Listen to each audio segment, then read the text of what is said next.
그냥 앉았다 일어나기만 해도 기립성 저혈압 겪으시는 분들, 만성 피로라든지 머리가 늘 무겁다든지 여러 가지 원인이 있을 수 있는데요. 대표적인 게 바로 일자목입니다. 목 옆에 올라가고 있는 이 혈관이 원래 형태가 아닌 상태가 되면 빨대가 구겨지는 거랑 똑같아요. 장시간 지속이 되게 되면 결국은 뇌에 여러 가지 증상들을 다 야기를 하게 된다는 것이죠. 하루에 1분 정도만 투자를 해서 이런 일자목을 좀 줄이고 뇌 혈류량을 좀 늘릴 수 있는 방법이 있습니다. 바로 대표적인 게 마사지예요. 얘를 살살살살. 안녕하세요. 소소한 통증이 삶을 무너뜨리는 걸 너무 많이 봐오고 있습니다. 통증으로 잃어버린 여러분의 소중한 일상을 되찾아주는 통증요정 하우림 한의원 대표원장 김학주입니다. 반갑습니다.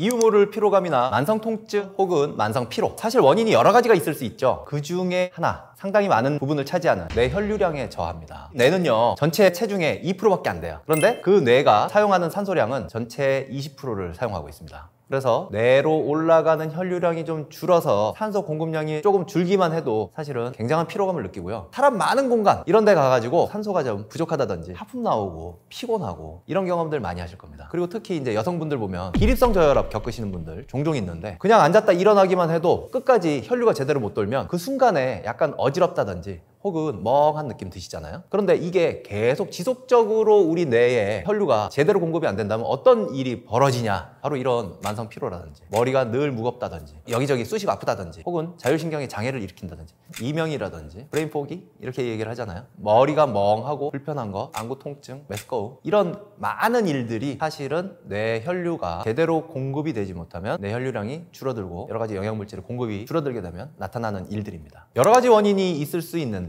대표적인 게 바로 일자목입니다. 우리 목이라는 게 원래 생긴 형태가 있을 거 아니에요. 그게 뭐냐면 바로 이렇게 C자 형태입니다. 그래서 목 옆에 올라가고 있는 이 혈관이 바로 경동맥인데, 원래 형태가 약간 커브가 진 형태의 빨대인 거예요. 목이 일자가 된다는 게 어떤 의미냐면 얘가 이렇게 앞으로 펴져야만 일자가 되거든요. 원래 형태가 아니잖아요, 이 빨대가. 그래서 빨대 우리 먹다가 옆으로 구기거나 하면 음료수가 제대로 안 빨려 올라오죠. 비슷합니다. 심장에서 목을 통해서 머리로 혈류를 공급을 해줘야 되는데 원래 형태가 아닌 상태가 되면 빨대가 구겨지는 거랑 똑같아요. 이 혈류량이 좀 줄어들게 되고 장시간 지속이 되게 되면 결국은 뇌에 여러 가지 증상들을 다 야기를 하게 된다는 것이죠. 자, 그래서 이런 일자목이 그러면 왜 되는 것이냐, 우리가 늘 앞으로 뭔가를 숙이고 있어서 일자목이 되는데 목 주변의 근육 긴장도가 높아져서 일자목을 만드는 거예요. 바로 목비근이라고 하는 이 근육인데요, 귀 뒤에서부터 이렇게 목 앞으로 걸쳐져 있는 근육이에요. 얘가 짧아진다고 한번 생각을 해보세요. 목이 앞으로 당겨 올 수밖에 없죠. 그래서 목비근의 긴장도가 높아져 있다라는 얘기는 결국 일자목이다 라는 이야기고요. 목이 일자가 될 때 상당히 크게 작동을 하는 것 중에 하나가 이 목비근 긴장이라는 것이죠. 일자목이 되면 이 목비근이 다 긴장도가 높아져 있습니다. 일자목을 유발하는 자세 궁금해 하실 수 있는데요, 여러분이 지금 하고 계신 자세입니다. 뭐냐면 제가 지하철을 타보면요, 대부분 다 이러고 계세요. 목은요, 원래 아까 C자라고 말씀드렸잖아요. 이 목이 일자가 되려면 방법은 딱 하나뿐이에요. 앞으로 나와야 돼요. 이렇게. 그래서 내 목이 앞으로 이렇게 나오려면 결국은 뭔가를 들여다보거나 숙이고 있거나 이런 자세를 오래 유지하게 되면 정상 상태로 있어야 될 목비근이 수축을 하게 되고요, 점점 더 목을 앞으로 당기게 되고 목 뒷면에 있는 근육들은 긴장도가 높아져가지고 팽팽하게 당겨지는 불상사가 일어나겠죠. 이런 자세를 유발하는 대표적인 우리의 생활 습관은 바로 스마트폰입니다. PC. 사실 저는 진료를 하고 있지만 진료를 하는 시간만큼 많은 시간을 차팅한다든지 공부를 할 때 PC를 보거든요. 누구나 현대인이라면 PC와 스마트폰 뗄래야 뗄 수가 없는데 목을 매일매일 일자로 만들고 있죠. 저도 마찬가지입니다. 하루에 1분 정도만 투자를 해서 우리가 이런 일자목을 좀 줄이고 그리고 뇌 혈류량을 좀 늘릴 수 있는 방법이 있습니다. 바로 대표적인 게 목 비근 마사지예요. 보통 이제 흉쇄 유돌근이라고 부르거든요. 목에서 보면 가장 큰 근육입니다. 목 비근은요, 귀 뒤에 이 뼈에서부터 쇄골 앞쪽까지 이렇게 사선으로 이어져 있습니다. 그래서 목을 이렇게 힘을 줘 보시면요, 목 비근이 이렇게 튀어나오는 게 보이실 거예요. 두 손가락으로 사이에 가둘 수가 있어요. 얘를 살살살살 문질러 주시면 되고요. 너무 세게 꼬집듯이 하면 아파요. 아프기도 하고 실핏줄 터지실 수 있으니까 조물조물, 그리고 손가락, 두 번째 손가락을 이용해서 살살살 문질러 주시는 것도 굉장히 좋습니다. 위치는 어디를 해야 되느냐, 이 끝에서 끝 중간이면 됩니다. 남자분들은 목젖 있는 위치 이렇게 손으로 마사지 해주시기만 해도 굉장히 시원하고요. 목비근이 풀리면 아까 말씀드렸듯이 앞으로 숙여져 있는 목이 이 형태를 바로잡는데 도움을 줄 수가 있죠. 주의사항이나 잘못하다가 문제가 생기지 않을까? 사실은 목비근이 문제를 일으킬 만한 일은 많이 없습니다. 하지만 혈관 바로 옆에 있는 부분이라서 너무 세게 마사지 해주시는 것은 추천할 만하지가 않습니다. 눌러보면 아프긴 해요. 아픈 정도를 넘어서 꼭꼭 눌러서 멍이 들 정도, 이 정도라고 하면 하지 않으시는 게 좋고요. 목비근을 보면 이렇게 손으로 집을 수가 있어요. 너무 막 꽉 빨래찌개 찝듯이 꼬집듯이 찝으면 아프기도 하지만 효율적이지 않습니다. 온 곳이 시원할 정도라면 딱 적당합니다. 그래서 목비근을 이렇게 이 두 손가락 사이에 짚고 좌우를 눌러서 해주시면 됩니다. 틈틈이 여러 차례 해주시면 훨씬 좋아요. 특히 이런 근육들은 아침에 일어나서 긴장도가 더 높거든요. 최소 1분 정도 주물주물 이 부분 거울 보시면서 문질러 주시면 좋을 것 같습니다. 우리 젊어진다 생각하면 어떤 생각이 드세요? 얼굴에 생기가 있고 푸석푸석하지 않고 붓지 않고 이런 생각 드시지 않나요? 혈류순환이 좋아지면 얼굴이 발그레해지고 전체적으로 젊어 보이죠. 바로 이렇게 되려면 어디를 마사지 해주셔야 되냐면 림프순환이 좋아지는 부분도 마사지를 해주셔야 된다는 이야기를 드리고 싶고요. 림프 부분이 저류가 되면 아침에 많이 부어요. 그래서 가장 좋은 혈자리는 바로 예풍이라는 혈자리인데요. 귀 바로 뒤에 보면 온폭 들어간 부위가 있어요. 꼭꼭 눌러서 마사지를 해주시는 거예요. 1분이면 충분하거든요. 예풍을 마사지 해주시면 혈류순환에도 도움이 되지만 림프에 조금 더 도움이 되기 때문에 부종을 좀 뺄 수 있고 전체적인 순환을 좀 좋게 할 수 있다는 거. 또 하나 풍지라고 하는 혈자리가 있어요. 이 유양돌기를 따라서 딱 머리 뒤로 가보면 쏙 들어가는 온폭해지는 부분이 보이거든요. 이 쏙 들어간 부분이 바로 풍지예요. 여기를 꼭꼭 눌러주시는 겁니다. 항상 이 부위는 일자목이 되면 팽팽하게 당겨지는 부위라서 여기 눌러주시기만 해도 굉장히 시원하고요. 특히 두통이나 어지러움이 있으신 분들은요, 반드시 여기 마사지를 해주셔야 됩니다. 동글동글 1분 정도 마사지 해줍니다. 마사지를 많이 해주시면 머리 위로 가는 혈류순환에 도움을 줄 수가 있고, 그리고 얼굴이 좀 밝아졌네 하는 소리 많이 들으시겠죠?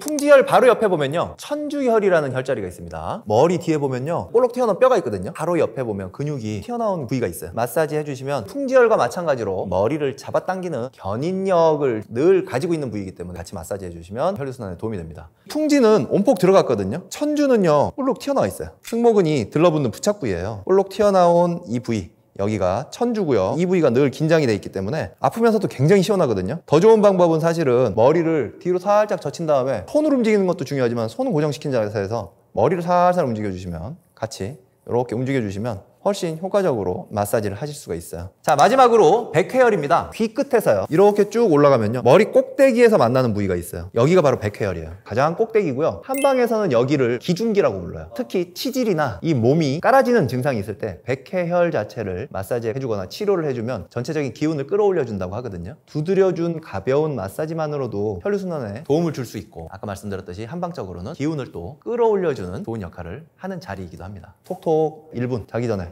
그리고 예풍, 천주, 풍지, 인형까지 마사지를 해주시면 젊어지시겠죠?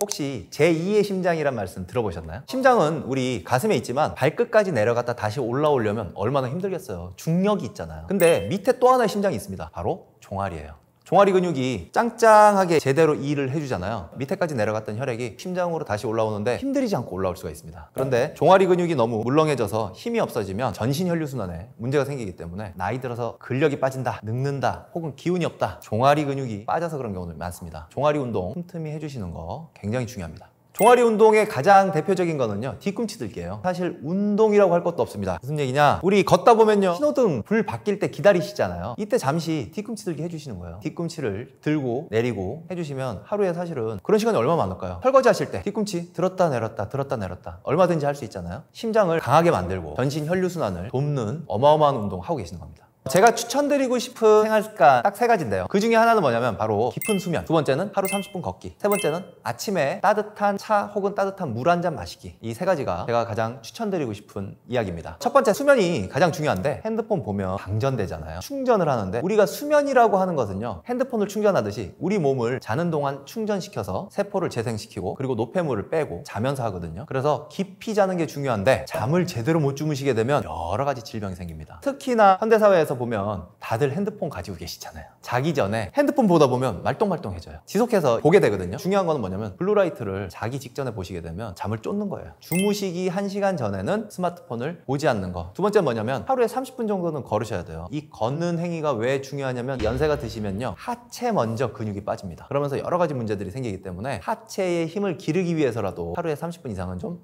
걸어주시는 거 굉장히 중요하고요. 마지막은 뭐냐면 아침에 일어나시면요 몸 전체가 스탠바이가 안 된 상태예요. 조금 뻐근하기도 하고 근육도 뭉쳐있기도 하고 기지개 쫙 필 때 뻑적지근하잖아요. 근데 우리 위장 상태도 마찬가지입니다. 우리 위장도 스탠바이가 안 됐어요. 똑똑 노크를 해가지고 깨워줘야 되는데 가장 좋은 게 따뜻한 물입니다. 한방에서는 음양탕이라고 부르기도 하는데 물컵에 따뜻한 물 반 그 위에 찬물을 붓습니다. 대류가 일어나서 섞이면서 적당한 온도의 물이 되거든요. 아침에 일어나서 이 적당한 온도의 물 한 잔. 차를 좋아하시는 분들은 생강차든 국화차든 따뜻한 차 한 잔 해서 위장관한테 똑똑 노크 해주시고 움직이고 또 식사를 하시는 거 굉장히 중요합니다. 혈류순환을 방해하는 생활 습관은 뭐가 있을까? 어머님들이 이런 얘기 많이 하세요. 나는 뭐도 먹고 있고 혈류순환 좋아지라고, 건강에 도움되라고 이것저것 드시고 계시는 게 많은데 제가 항상 하는 얘기는 뭐냐면 드시는 것보다 안 드시는 게 중요하다. 자꾸 더 하려고 하지 마시고 빼야 될 게 뭔지를 찾는 것이 더 중요하다. 이런 말씀을 드리거든요. 대표적인 게 사실 패스트푸드하고 튀김입니다. 너무 튀겨진 음식, 패스트푸드 이런 부분들 적극적으로 좀 만류해야 될 부분이에요.